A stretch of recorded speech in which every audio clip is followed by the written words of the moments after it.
এখানে নিয়েছি আমি চিকেন সসেস, সেটা স্লাইস করে কেটে নিয়েছি।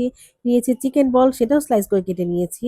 আর নিয়েছি chicken nugget, chicken lollipop piece, piece করে কেটে নেওয়া। নিয়েছি আলু জুলিয়েন করে কাটা। আর নিয়েছি চিকেন মেরিনেট করে রেখেছি। আমি আলুগুলা গোল্ডেন ব্রাউন করে ভেজে নিয়েছি। তারপরে চিকেন সসেস, চিকেন বল, চিকেন ললিপপ, চিকেন নাগেট সবগুলাই গোল্ডেন ব্রাউন করে আমি ভেজে নেব। তারপর একটা আমি সস তৈরি করব, সেটা আপনাদের সাথে আমি শেয়ার করব।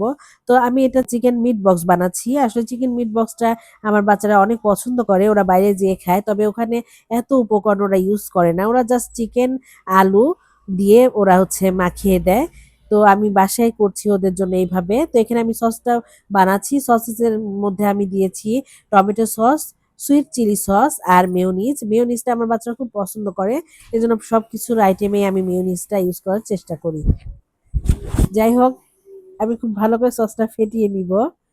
ভালো করে ফেটানো হয়ে গেলে আমি এই মূল প্রসেসিং এ যাব। আমি এখন কিছুই না, জাস্ট এগুলো মাখাবো। আগে আমি এখানে ফ্রেঞ্চ ফ্রাইটা দিলাম। ফ্রেঞ্চ ফ্রাইটা দেওয়ার পরে তার সাথে দেবো চিকেন সসেজ ফ্রাই, যেটা ফ্রাই করেছি। দিয়ে আমি আ এক এক পাট হচ্ছে সসটা দিব। সসটা প্রত্যেকটা পাটে, পাটে সস দিব। তারপরে মাখিয়ে নিব। এতে করে সবগুলার মধ্যেই ভালো করে সস আ যাবে। তো আমি এইবার দিলাম হচ্ছে চিকেন বল। চিকেন বলের পরেও আমি হচ্ছে আবার দেব চিকেন নাগেট, চিকেন ললিপপ। ললিপপটা অল্প ছিল। তো এটা দিয়ে তারপরে আবার আমি আরেক পাট সসেস দিব। সরি, সস দিব। এটা খুবই টেস্ট হয়, খুবই দারুণ।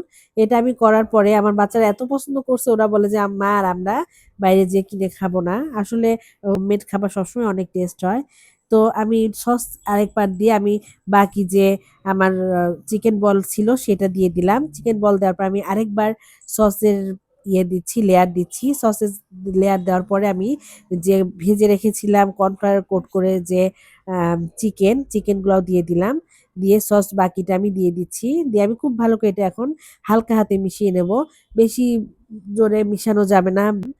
তো এটা আমি খুব হালকা হাতে মাখাতে হবে এজন্য বললাম। কারণ এর মধ্যে যে আ নাগেট আছে, নাগেটটা আসলে ভাজার পরে নরম থাকে। আর ললিপপটা অনেক নরম। তো দেখা যাচ্ছে বেশি জোরে মাখালে একদম ভর্তা হয়ে যাবে। তখন সেটার আবার আলাদা টেস্ট পাওয়া যাবে না। আমি হালকা হাতে মিশাচ্ছি। আপনারা আশা করি একবার হলে এটা ট্রাই করবেন। এটা অনেক টেস্ট একটা খাবার। দেখেন কত সুন্দর লাগছে। এখন আমি এটা সার্ভ করছি। দেখেন কত লোভনীয় লাগছে। আশা করি খেতেও ভালো লাগবে। আপনারা একবার ট্রাই করবেন। অনেক ভালো লাগবে। আসসালামু আলাইকুম।